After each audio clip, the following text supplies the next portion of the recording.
中国山东伫初六半暝发生规模5.5的地震，深度有10公里，上报有23个人受伤，126区内有这厝倒去的灾情。风台大扫落，继续伫咧中国的东北部伫咧落大雨，造成这大水。已经有14个人过往，1个人失踪，其中1名救灾官员也方证实讲，伫咧救灾过程已经死亡。初六透早2点33分，伫中国山东省德州市平原县发生规模5.5的浅层地震。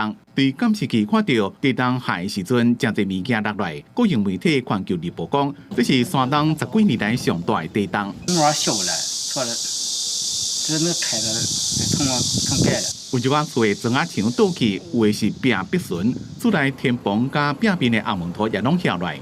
这是村里受损最大的一处房屋，但是房子里并没有住人。平原县目前已经发生余震52次。这边地震伫咧北京、天津加上海拢感受会到。新华社报道，中国当局已经启动国家地震4级应急响应。平原县供水、网络加通讯基础设施拢正常。不过伫迄天早起有几多百台火车停驶。另外伫东北地区，因为风台杜苏芮扫过，初5雨继续落，并且同步更加侪死亡加失踪的案件，一个撤离几多千人。 国营媒体报道，吉林省苏南区连续几多天落雨，死亡人数一直增加。包括河水冲走的苏南区常务副市长罗旭东，一个政务委员就困困。路上积水很难判断水下的情况，连日的高温又让水面升腾起一层雾气，视线很模糊。昨晚水库一个溪流的水位开始降落。